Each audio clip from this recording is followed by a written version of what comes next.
Now I really don't know what is going on. My memory card apparently didn't have any space, so I'm gonna have to like transfer all this to my hard drive. But this one now is saying that I have 2 hours and 31 minutes. I don't think I'm gonna go that long, so. But anyways, where did I leave off? Yeah, so I took a couple days to kind of really think about where I wanted to go with this video, because I feel like when it comes to talking about yourself or talking about your story, it's kind of like, ooh, what do I say? There's times where I feel like I don't have anything to share. I feel like lately God has been talking to me in ways through others when I go to church, and I've been hearing a lot about sharing your story. Also, like, I was on a trip with some friends. I've never shared my story with people. I don't know why I did that day, and they were blown away because a lot of people don't know much about me. I'm the type of person I'd rather just hear you out. I stay quiet about myself. I stay quiet about my life. And then when I do share and people are amazed about my story,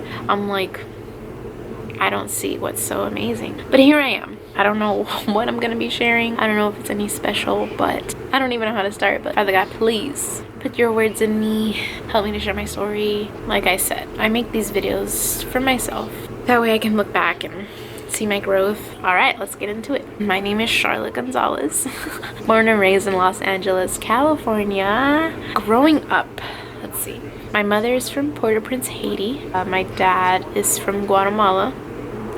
There's a lot of my story has to do with my childhood and even before my childhood, but I just feel like a lot, like just so much has happened, especially like with my dad, how all that has shaped who I am today. But I just feel like I don't want to like share so much of my dad. Like in a way it ends up like sharing his story rather than my own story, and I don't want to like do that. I don't want to bash on him or anything, but a lot of his actions have caused a lot of trauma, from drugs, alcohol, in and out of jail, false marriage. I know, it's just like, I'm an only child. That's been hard. It was lonely, but thank God I lived in an apartment building that had a lot of kids, and we were all the same age, so we grew up together. And school, I loved going to school, and I loved having friends at school, which is kind of a blessing and a curse, because I was more going to school for friendships rather than going to school for my future, you know? I've always yearned for family. Every friend I've had, I've always considered family, because it's just my mom, my dad, and I. Majority of my mom's family live in Miami or Haiti, and my dad's family, I don't know who they are. He came here very young on his own. I didn't have a voice of my own. My mom was very dominant. She was the head of the household. You know, I love her so much. I feel like every parent tries to do what they think is best, but it caused me to feel like I didn't have a voice as a child. It was that I'm an adult, you're a child, what I say goes. For anything, I got spanked. Yes, there was talking involved, but it was more parents doing the talking, child doing the listening. That was a challenge for me, and especially in school. There was just so much problems here at home between my parents, between my dad, that it affected the way I learned at school. As a kid, I can say now that as I look back, I did have anxiety. I used to bite my nails a lot, to the point where like there was no nails. I had like a twitching thing when I was little, I remember. I think it had to do with a lot of stress. A lot of the stress that I witnessed at home, it took a toll on me, and sadly it messed me up. Then my mom started going to church. I started to be involved in church, children's church, choir, dancing, acting. I guess that's when I felt like I had my voice, you know, and I felt like I was free. And then around 8, I remember wanting to pursue acting, but unfortunately, you know, my mom, coming from another country, wasn't able to help me in that path. We would always run into scammers, so I was never able to really pursue commercials and stuff because we didn't have the tools. My mom didn't know. My mom was so busy working 2 jobs, and I was in and out of babysitters, and my dad was who knows where. I do speak Spanish. My Spanish isn't the greatest, but you know, I understand when people talk to me and I respond the best way that I can. Most people understand. Now they say my Spanish is a lot better. I get intimidated. I don't speak Creole. My mom, she was always busy working. You know, she did the best she could by providing for me, making sure I had a roof over my head, food to eat, clothes on my back. Although there are times I do get upset because, you know, when people ask me if I speak the language, I say no. I wish I did. But then again, I can learn on my own. But you know, like, I get lazy. I do have a YouTube video. I think like 2 years ago, we visited Haiti. I got bashed because I didn't speak the language, which I don't care really. Say what you want to say about me. People said I'm not Haitian because I don't speak the language. Okay, whatever. And someone had the audacity to talk about my mom for not teaching me, for saying that she laid down, quote unquote, laid down with the Hispanic. Growing up here in LA, all I had were Spanish friends. Sorry, I picked up Spanish. Sorry, my dad's Hispanic. People are always gonna have their opinion, and that's fine. Go ahead, say what you want to say about me, but I'm happy. I'm blessed. I have an amazing mom. She did her best, and I applaud her to this day, because I wouldn't be who I am or where I am if it weren't for God and if it weren't for my mom. As a kid, I always tried to fit into different groups, trying to, I guess my whole life I was just trying to find my voice because I wasn't able to have it here at home. So I was the kid who was bouncing around.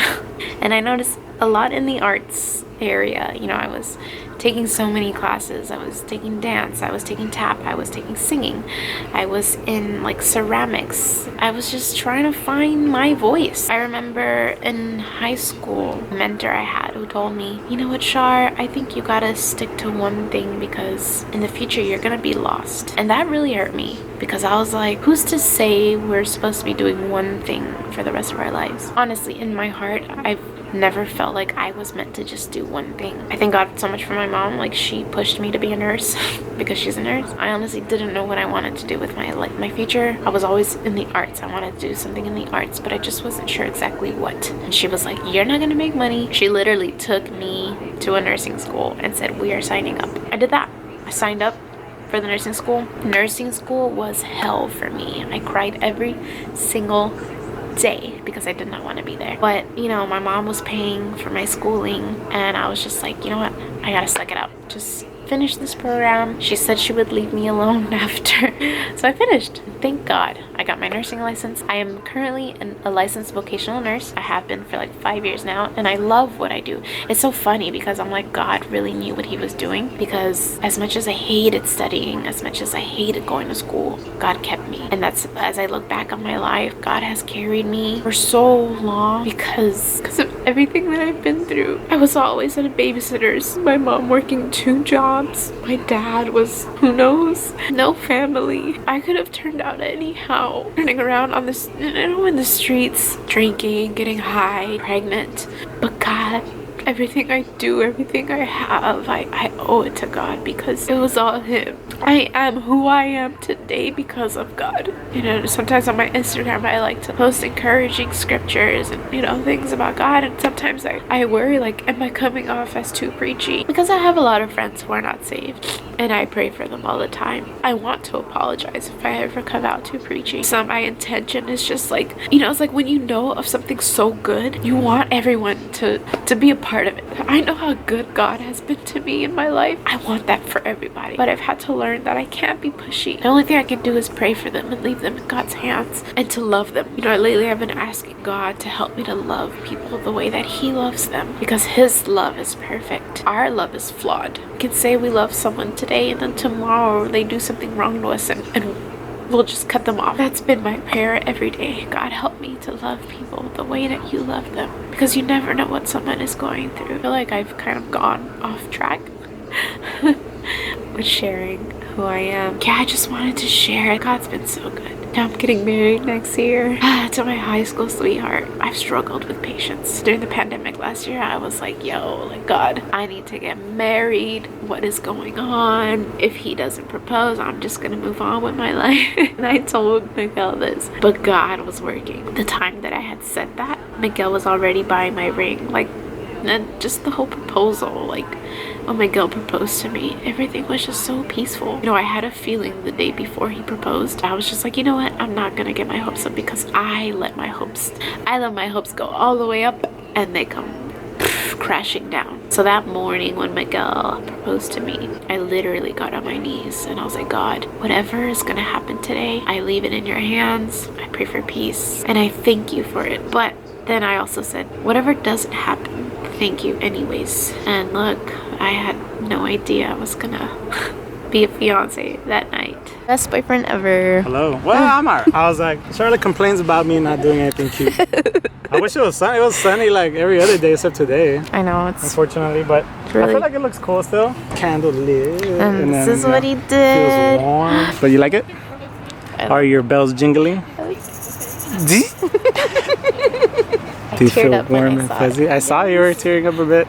I was like, damn, I should have probably recorded it. Did you like my how I was like, oh, you know, where should we sit? You know, I don't know where to sit. Maybe we go this way, maybe that way. I don't know. I saw this, but I don't know. You were like, oh, someone's doing something nice. No. No? No. What were you saying? Maybe it's a rest? But I was like, no, I don't want to get my hopes up. Oh, yeah, of course. Yeah. Thank you. You're welcome. Well, I hope you enjoy one of your Christmas presents. Okay, so I guess she's engaged, and we all planned this beautiful thing. Do you really? I didn't expect this year to. You deserve that and more. But anyways, guys, I hope whatever I shared is encouraging. Maybe I really don't think this went the way I was hoping it would, but I don't know, letting go and letting God. I hope that you were blessed by this. I hope that even if it was just one person, I did my job. I hope you have a wonderful day. Keep on praying, keep on pushing, keep believing, keep the faith, because God is good. But anyways, thank you guys so much for watching. Please subscribe because I'm going to continue with videos. I've been slacking a lot, but I really want to come back because I enjoy filming myself. I make my own self laugh. I'm literally my own best friend because I'm like, Char, you're freaking hilarious. Even if nobody's told me, but I'm like, I love me and that's all that counts.